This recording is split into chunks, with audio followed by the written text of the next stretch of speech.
Hey everyone, welcome back to my channel. If you're new here, my name is Katrina, and on today's video, we're going to be going through what I call my fit to ride journey from the time I got into horses up until now.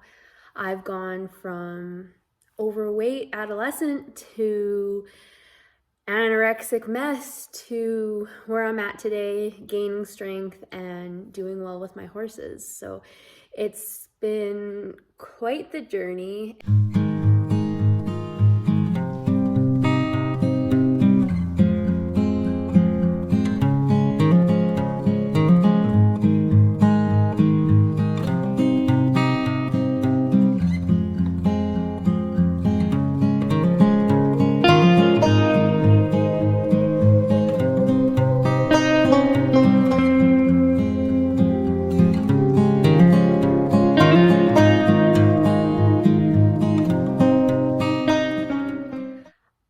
I have questioned whether I wanted to even do this video just because it is a very personal journey, but I think by sharing my experiences, it might help someone else who's in a similar situation to where I've been in the past, and hopefully just help get them to a point where they're thriving, they're strong, they're healthy, and enjoying their horses.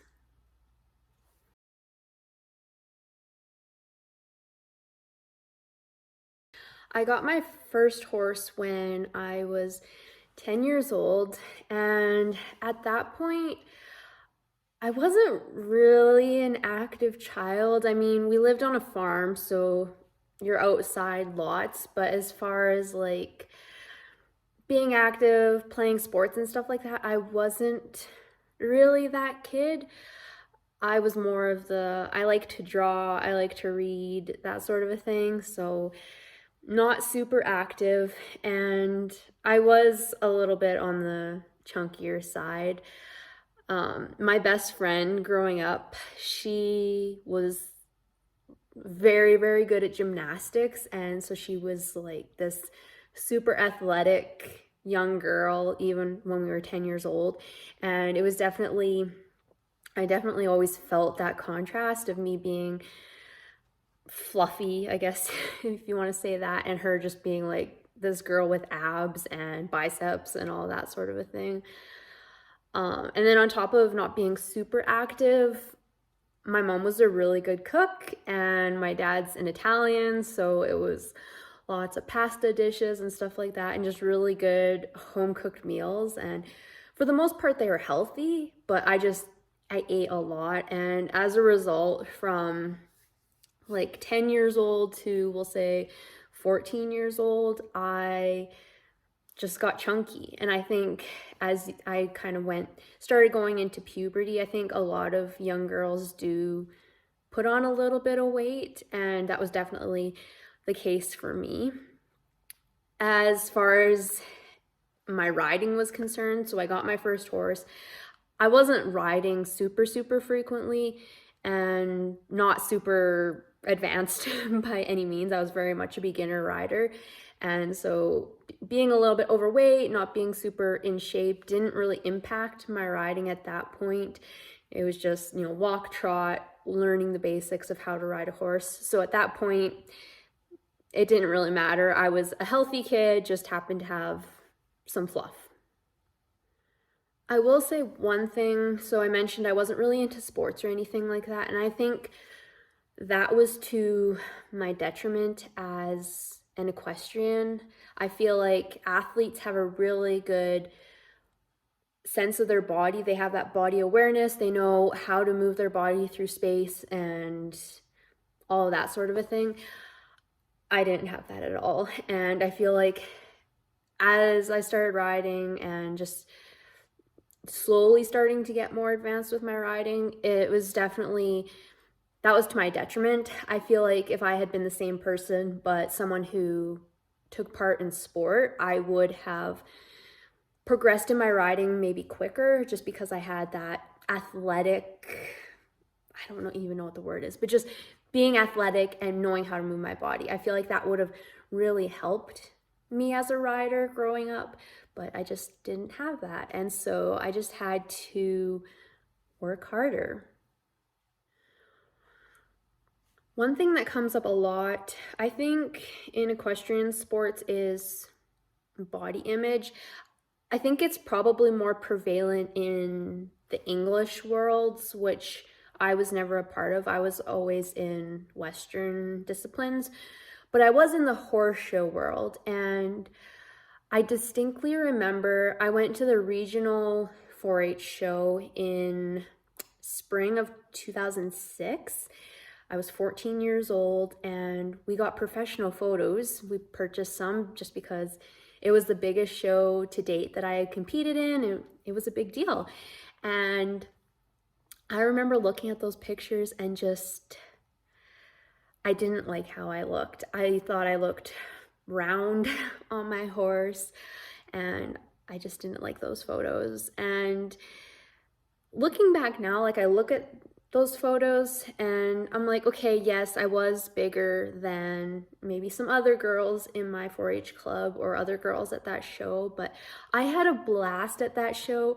I loved the horse that I was riding. I was riding my riding instructor's horse, Lee, who I was leasing at the time. He was a phenomenal horse. I loved him. I was so excited to be at regionals, and me now, I feel bad for my younger self for taking a little bit away from that show by feeling bad about my body. I feel like that's really unfortunate when there was so many more important things that happened at that show that, like, my body was irrelevant. And, you know, the fact that I was able to just ride my horse, I was happy and healthy, that is all that mattered.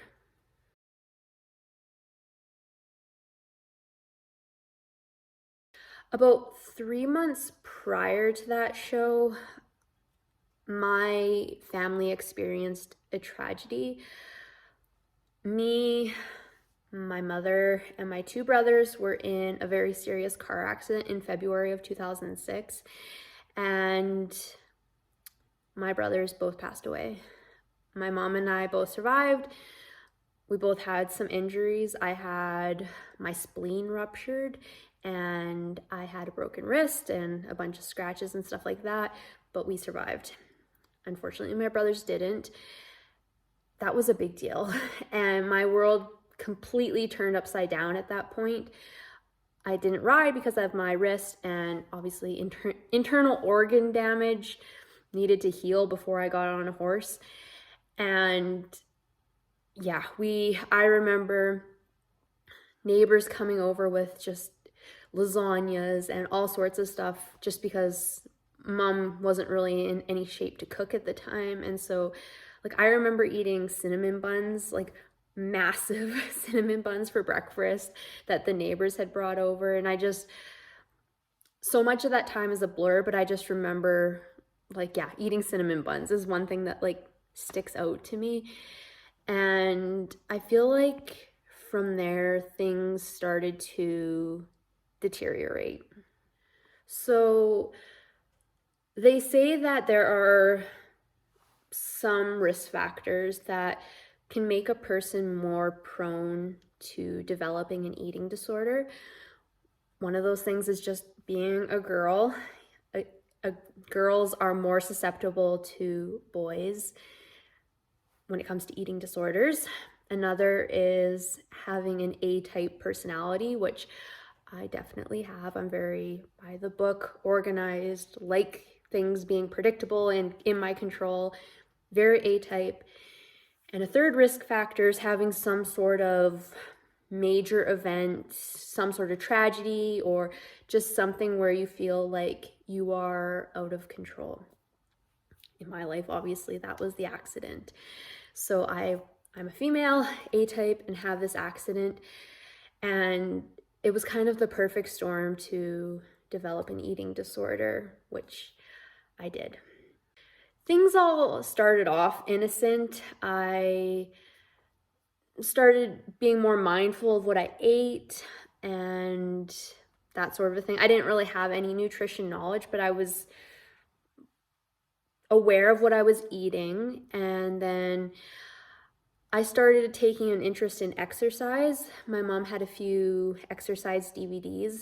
The first one that I tried was a Pilates DVD, and I would do it in secret. Like my mom and dad would both be at work, and I would pop in the Pilates DVD and do a half-hour workout or whatever. And that just kind of grew from there. Eventually, I wasn't doing it in secret. Like my parents knew she had the Pilates, and then she had like a strength training one as well. And so I started doing those. And then I took up running, and it just kind of escalated from there. So it was kind of this combination of being mindful of what I was eating, which actually meant eating less and less, and on the other side, exercising more and more. So I had less calories coming in, but I was expending more calories, and that's a recipe for losing weight. So I started losing weight, exercising more and more, and I got to the point where like I would exercise in the morning, and then by the time it was time to ride my horse, I was gassed. Either like my legs just were jelly from my workout and I couldn't ride properly, or just overall did not have the energy to be out there doing things with my horse. Continued to lose weight because I was in such an energy deficit at that point. And yeah, things just got progressively worse and worse. And as you get skinnier and skinnier, it's really hard for your body to keep up. But to be honest, it all seemed good. Like, so I had been this chunky young girl, and now I was this slim teenager, and people were giving me validation, like asking me how I lost weight, what I was doing for workouts, and like I liked those compliments. It was, yeah, validating that I was doing something good. But people didn't see what was actually going on. I was very, very tired. Again, not able to ride my horse the way I wanted to. I was extremely irritable, had lots of weird habits around food that were definitely not normal. And yeah, it got to the point where I did not have the energy to ride. So I started just doing groundwork with my horse. And when I was too tired for that, I ended up just starting to hand walk him. And that's my like canary in a coal mine now. Like if I'm too tired to ride my horse, I know I need to dial things back in terms of exercise, or I need to start eating more, because it is a slippery slope for me from there. So I think it was maybe 2012. I'm not honestly sure. I'm pretty sure it was 2012. I got sick. I think it was just maybe a flu or a cold or something. And I lost some weight, and I hit a number on the scale. I'm not going to say what it was. I hit a number on the scale, and it scared me. Like, I was scared. And I remember going into my parents' bedroom and just like collapsing on the floor and just telling my mom that I needed help. I needed help. And we went to the doctor, and at that point I was diagnosed with anorexia nervosa. I was then referred to an eating disorder program in Edmonton. I packed my bags as if I was going to be staying in inpatient treatment, which I actually didn't end up doing. I ended up becoming part of their outpatient program, where I think it was once a week we would drive to Edmonton, which was like a 2.5-hour drive for me and my mom. And I would see a nutritionist, talk to a psychologist, like all the eating disorder treatment. It was brutal. I wasn't riding at this point because my body was a mess, my mind was a mess, and I just needed to focus on getting that under control before I could even think about horses, which that breaks my heart. Like, horses are so important to me, and the fact that they were not a part of my life at this point is tragic. It is absolutely tragic.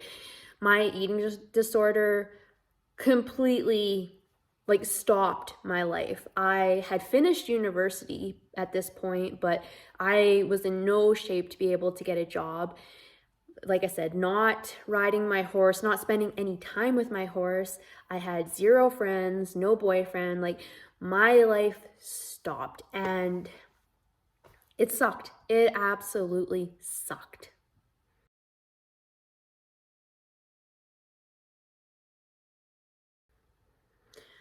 I managed to do really, really well in outpatient treatment, and I did progress, started getting better, and was able to ride my horse. I remember the first time I got back on Junior, and it was literally like, this saying is so overused, but it was like riding a bike. I got on him, and it was like I had never stopped. And that made me so happy. Like I had turned a page and we were back in business, and I was just so excited. And I ended treatment September of 2013. And from there I was good. My life started to progress. I got a job at a really good accounting office. I ended up getting a boyfriend. I was eating good. I was back to exercising, but it was all really in a healthy way that wasn't negatively dragging me down like it had before. I was in a really, really good place until I think it was early 2015, I think. I decided it would be a good idea to do a bodybuilding competition.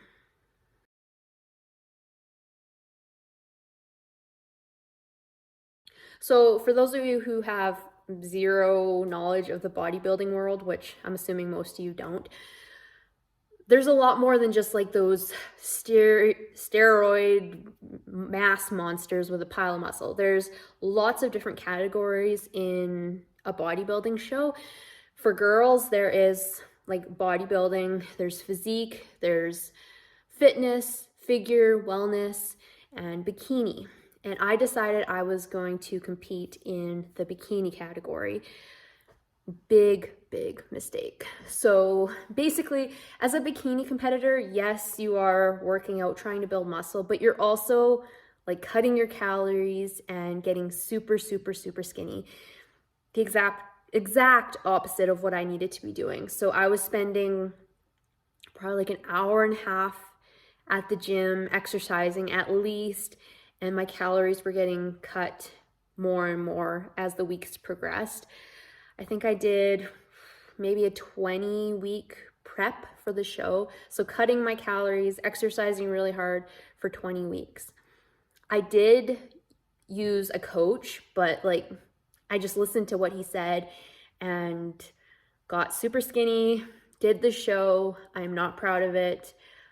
Stupid decision. At first, my riding was unaffected, just like it was in the early days of my eating disorder. But then, like, I got too tired to ride because I was working out so hard, so I started doing groundwork. Eventually, I was too tired to do groundwork, so I started just walking my horse. Again, that canary in a coal mine. I should have been like red sirens going off that this was not good, but I just had in my mind that I wanted to do this show and did the show in June of 2015. I am not going to post pictures of that because I guess not proud of it. And yeah, came out of that show tanked.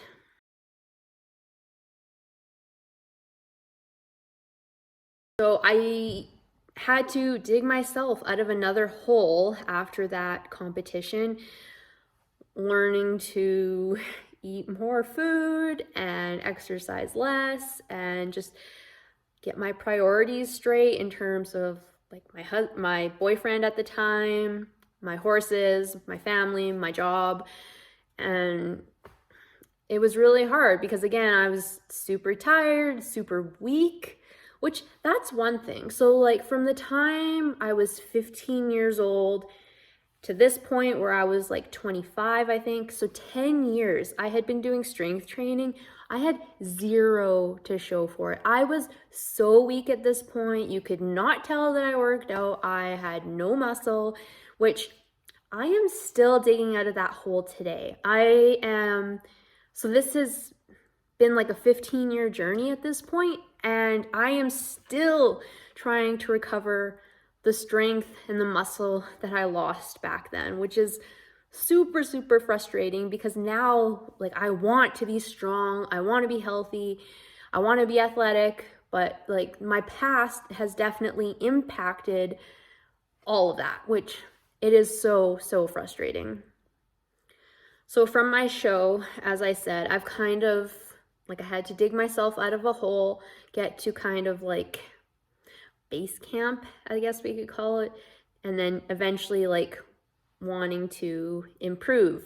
And that's kind of where I'm at today. So I'm several years removed now from that show. I've had bumps in the road. I feel like once you've been diagnosed or once you've had an eating disorder, you're always kind of, it's always with you. Maybe you're not actively like in your eating disorder, but those tendencies, who you are as a person that made you at risk for it in the first place, like you're still that person, but you might just have, now you have tools in your tool belt to maybe prevent a relapse, or like if you do relapse, like you know how to get out of it. And that's kind of where I'm at. So for the most part, I've been on this upward trajectory, but it's not completely straight. Like it's like up and then maybe a dip, like the stock market. Like we're always there's dips, but we're always going up. Some dips are bigger than others, but we're always on the up. And I feel like this year especially, I've gained a lot of strength. I've done really well with my horses, and my horses are my motivator for keeping my health in check. And I'm in a way, way, way better place now. My focus now, in the past, it had been, I want to be skinny. I want to have a six-pack. I want a flat stomach. I want blah, blah, blah. Now it's like, I want to be strong. I want to look like I work out. I want to be able to lift heavy weights. I want to be able to ride my horse the way I want to ride my horse without being held back by fatigue or weakness or anything like that.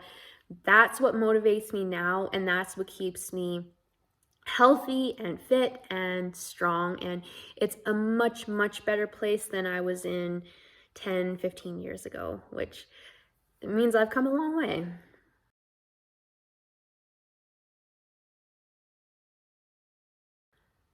I'm sure there's a million things that I can take away from this journey, which I don't want to call it a journey, but we'll just go with that. There's lots of takeaways, lots of things that I've learned. One is that healthy eating, working out, those things are healthy, but there's definitely this line that you can cross where it goes from being healthy to being obsessive, out of control, controlling you, and not healthy. Like you have to make sure you're staying in this camp of it's healthy, you're doing it for your health, but it's not like controlling you. Another takeaway is that you need to have your priorities in order. A big priority of mine in the past was my workouts, what I was putting in my mouth, and if those things were taking up a huge part of my day, my brain space, my energy, then there was less of that to go towards my horses, my family, anything else in my life, basically. And so it's a matter of like stepping back and saying, hey, what is really important to me? And like I said, right now, the things that are important to me is my health first and foremost, especially as I get older. My horses, being able to, I have an awesome horse right now that I want to be able to utilize and compete on to the fullest amount that I can, which that's huge. Being there for my family, you know, being in a good mind space to be there for them emotionally, being able to perform at my job. I'm a CPA. I need my brain to be working, and if I am depleted of energy and calories, I am going to make mistakes, which is not good in the accounting world.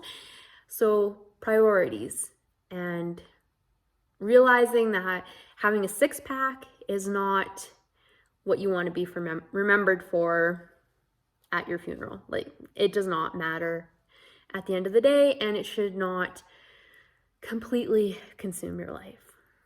So I think I'm going to wrap up the video there. Like I said, this was kind of a very personal video for me that I was very much second guessing on whether I wanted to record or not, but I think it's definitely very important to get it out there, because if I can prevent one person from falling down the same rabbit hole that I did, then it's worth it for me to put my story out there. If you need any help with eating disorders, disordered eating, anything like that, I'm going to put some resources in the comments below. And yeah, if you guys haven't already, be sure to like this video, subscribe to my channel. Be sure to check out my podcast, Strong in the Saddle, which can be found on Spotify, Apple Podcasts, Anchor FM, all those places. And be sure to follow me on Instagram at Strong in the Saddle. I am planning on posting some more health and fitness related videos, so be sure to stay tuned for that. Make sure you're subscribed so you don't miss them. And until next time, remember, it's always a good day to ride.